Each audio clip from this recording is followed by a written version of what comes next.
Hoy la Champions League es la competición de clubes más importante del fútbol mundial. Pero lo que menos gente sabe es que esta competición pudo gestarse 15 años antes de lo que en realidad lo hizo. Y es que a finales de los años 30 del siglo pasado ya existía una idea clara y una idea muy real para hacer esta competición. Y cuando el proyecto estaba tomando forma real, empezó la Segunda Guerra Mundial y todo aquello desapareció.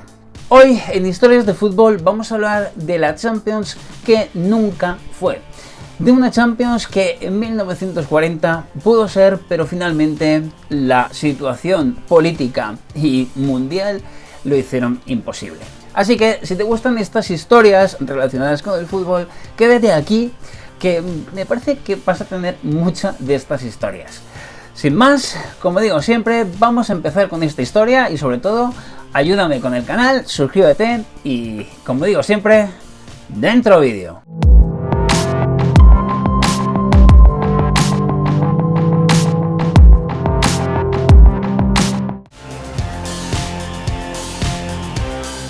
Antes de que existiera la Champions League o la Copa de Europa, el fútbol en Europa ya era un deporte muy popular, pero tenía un problema, o un pequeño problema, y es que cada país terminaba siendo un mundo único en sí mismo. Las grandes competiciones eran las ligas nacionales. La Liga de España, en Italia, en Inglaterra, eran completamente mundos prácticamente separados en todo. Por supuesto, existían las copas nacionales, pero las competiciones o torneos, incluso pequeños partidos entre clubes de distinto país, eran muy difícil de ver. En ocasiones muy, no sé cómo decirlo, muy pequeñas. Había excepciones, claro, y precedentes. Por ejemplo, la Copa Mitropa, que era un torneo que enfrentaba a diferentes clubes de toda Europa Central. O la Copa Latina, que este torneo lo jugaban diferentes clubes de Italia, España, Francia y Portugal. Pero lo que no existía era una competición que reuniera a todos los clubes de Europa. Así que en ese momento nos podíamos hacernos la pregunta de ¿pero quién es realmente el mejor club de Europa? Y aunque, y esto también lo hacían, se hacían giras, por ejemplo, pues a lo mejor el Santos de Brasil pues visitaba Europa y hacía una serie de partidos amistosos por Europa. O el Racing de Avellaneda, o algún equipo argentino, o al revés, había también ocasiones en las que algún equipo europeo realizaba una gira por América. Pero estas giras eran muy caras y realmente no eran tan habituales. Así que en esa época, y nos vamos ya a los años 30, a la década de 1930, empezaba a surgir la idea de una gran competición de clubes que aglutinara a todo el continente. A finales de los años 30 del siglo pasado, el fútbol ya era un deporte de masas. Los estadios se llenaban, había muchos fans y mucha afición a los distintos clubes en toda Europa, y esto pasaba en la gran totalidad de los países europeos. Y esto hacía que, como decía antes, cada vez más clubes hicieran giras internacionales y se enfrentasen a equipos de otro país. Y cuando ocurría esto digamos que era un acontecimiento. Cuando jugaba un equipo español contra un equipo italiano, o un equipo inglés contra un equipo húngaro, o todos los enfrentamientos que nos podamos imaginar, era todo un acontecimiento en todo el país. Y era por eso por lo que se empezó a pensar en si organizamos un torneo entre todos los equipos europeos, puede ser un puntazo. Y en ese momento la idea era juntar a todos los campeones, o cada uno de los campeones de los distintos países, para que jugaran un torneo entre ellos. Algo que en su momento era algo, una idea totalmente innovadora. Tenemos que tener en cuenta que estábamos en una época que no era tan fácil como ahora. Es decir, los trayectos, los traslados, las economías de los distintos clubes, y que no era tan fácil hacer todo este tipo de traslados, no eran algo que se podía organizar de la noche a la mañana. Así que no era tan rápido. Pero toda la coyuntura social y económica hacía que muchas personas que estaban metidos dentro del proyecto pensaban que alrededor de 1940-1941 ya sí que se podía empezar. Iba a ser el momento de que la Copa de Europa echase a andar. Pero entonces ocurrió algo en Europa que mandó al traste todo tipo de planes y que no solamente mandó al traste todo tipo de planes deportivos, sino que también cambió todo el continente de cabo a rabo. Estoy hablando de la Segunda Guerra Mundial. Y cuando todo esto ya empezaba a tener forma, ya parecía que todo se iba a organizar, en 1939 estalla el conflicto en Europa. Y a partir de aquí todo cambia.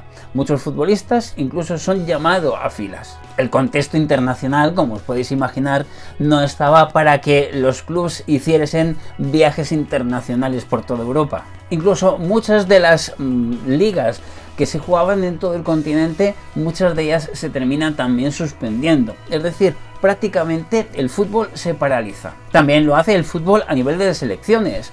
No se juegan ni campeonato ni el mundial que se tendría que haber jugado en 1942, curiosamente, en Alemania, que esa es una historia también interesante, ni tampoco el mundial que se debería haber jugado en 1946. Y ya pasa a varios años después de la Segunda Guerra Mundial, a 1950, al Mundial de Brasil. Así que en ese momento cualquier idea de crear una competición en Europa queda absolutamente enterrada. Nadie se acuerda de eso. Hay cosas que son mucho más urgentes. Pero eso sí, la idea no muere del todo. Porque cuando terminó la guerra y Europa empezó a reconstruirse de nuevo, esa idea no estaba desaparecida del todo. Esa idea volvió otra vez a la luz. En la década de los 50, varios periodistas del periódico L'Équipe, especialmente alguien llamado Gabriel Genot, empiezan a defender la idea de esta nueva competición. Se trataba de lo de siempre, de reunir a los campeones de cada uno de los países y organizar un torneo entre ellos. La idea empieza a calar y empieza a ganarse el apoyo de federaciones, de los distintos clubes, hasta que la UEFA finalmente da el pistoletazo inicial y da el visto verde, vaya. Además, tenemos el caso del Wolverhampton, de los Wolves, que en 1954, un tiempo antes de la primera Copa de Europa, empieza a ganar muchos partidos amistosos contra equipos de otros países. Y desde Inglaterra, la prensa inglesa les califica como el mejor equipo de Europa. Así que desde L'Équipe respondieron que eso había que verlo en el terreno de juego, que todo eso de cuál era el mejor equipo de Europa o el mejor equipo del mundo tenía que ganarse dentro del campo. Muchos clubes decidieron apoyar la idea porque había mucho potencial. En Europa estábamos en un momento otra vez de reconstrucción. En el fútbol era un momento de muchísima afición en prácticamente todos los países europeos, sobre todo en los países que más tradición o que más podemos entender como más futboleros. La primera edición de la Copa de Europa se jugó en la temporada 55-56 y realmente fue muy diferente de lo que entendemos hoy en día por la Champions League. Para empezar, no jugaron exactamente los campeones de cada liga, a pesar de que era lo que se quería hacer en un principio, sino que para esta primera Copa de Europa se estableció un sistema de invitaciones. Y jugaron esta primera competición equipos como, por ejemplo, el Real Madrid, el Milan, el Stade de Reims, el Rapid de Viena, el Anderlecht. Es decir, si eligieron a 16 equipos, fijaos esto, solo 16 equipos para que jugasen la primera Copa de Europa. Y por supuesto todo se jugó a partir de eliminatorias entre ellos, desde octavos de final hasta la final, que la final sí se jugó a partido único. No había ni fase de grupos, ni sorteo para hacer sorteo televisado para ver qué equipo le tocaba a cada uno. Y por supuesto los viajes tampoco eran lo que vemos hoy en día. No había ni jets privados para cada uno de los equipos, ni el avión que le espera para volver a su país al terminar el partido. Nada de eso. Es más, muchos de los viajes que hacían los clubes los hacían en tren. Había equipos que incluso tenían que pasar un día entero viajando y que combinaban algún vuelo corto con otro trayecto en tren, es decir, lo que podemos hacer ahora si viajas de mochilero, vaya. Incluso en algunos partidos hubo problemas también de visados o con la entrada al país de algún jugador que otro, lo que también daba una sensación un poco de... La UEFA iba por un lado, los gobiernos por otro, las entradas, los visados, es decir, no estaba tan bien organizado como puede estar hoy en día. Y a lo mejor a nadie se le ha ocurrido, pero el primer gol de la historia de la Copa de Europa lo marcó un jugador del Sporting de Lisboa, llamado João Baptista Martins. Este jugador en septiembre de 1955 marcó el primer gol del partido frente al Partizan de Belgrado, en un partido que curiosamente terminó con un empate a 3. Yo creo que era una especie de profecía, es decir, era algo como diciendo, esta competición va a ser espectacular. Y otra cosa que nos trajo esta primera edición fue uno de los equipos o de los clubes que más ligados están con la competición. Y sí, me refiero al Real Madrid, ya que fue el primer campeón en la primera final que jugó frente al Stade de Reims, que ganaron en esa primera final y luego hicieron 4 títulos más seguidos, que fueron las famosas primeras 5 Copas de Europa del Real Madrid. De hecho, una de estas finales, ya nos vamos a unos años después, se produjo una de las finales entre el Real Madrid y el Eintracht de Frankfurt, que ganó el Real Madrid por 7-3, que se ha dicho o se ha conocido como la final más espectacular de la historia. Y si os digo algo, este mismo partido lo pusieron en la televisión hace un montonazo de años en España. Yo tuve la oportunidad de verlo y me parece que es muy interesante verlo, porque se descubren cosas de aquella época, de aquel fútbol, que son muy interesantes y que realmente tiran para atrás cualquier tipo de pensamiento que podamos tener en cuanto a cómo eran esos años.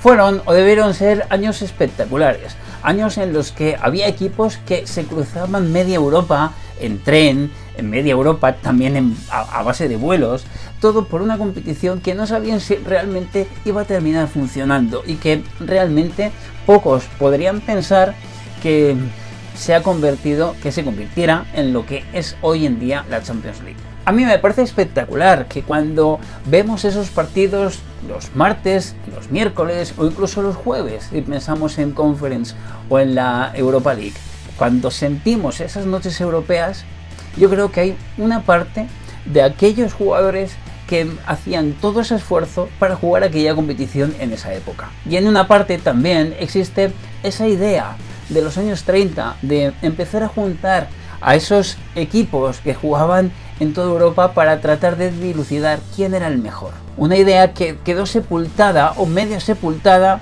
por uno de los conflictos más graves en toda la historia de la humanidad. Pero todavía no me voy, porque hay alguna curiosidad que me parece interesante. En esa primera edición, los clubes ingleses no quisieron participar. En fin, esto yo creo que no se cuenta tanto. El campeón que hubiese tenido el derecho de jugar esa primera Copa Europa hubiera sido el Chelsea. Pero desde la Federación Inglesa no veían con buenos ojos esta competición. Realmente siempre les pasa, o siempre les ha pasado. Así que insistieron en que el Chelsea no acudiese a la misma.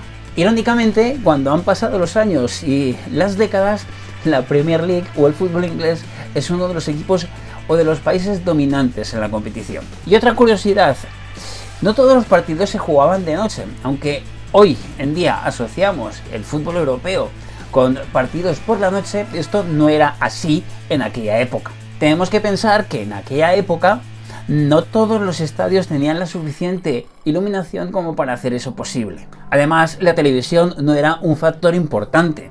No se televisaban partidos en directo.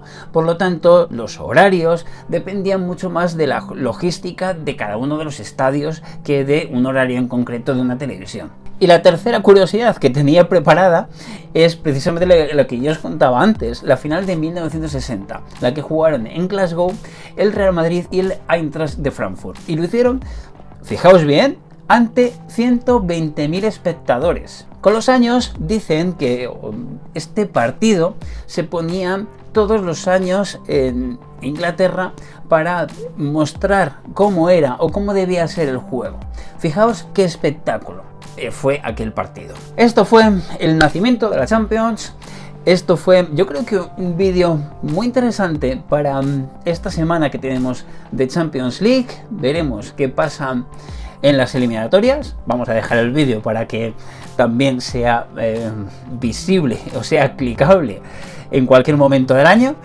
No voy a decir a qué partidos me estoy refiriendo, pero me parece interesante subirlo hoy, que es una semana de Champions en Europa.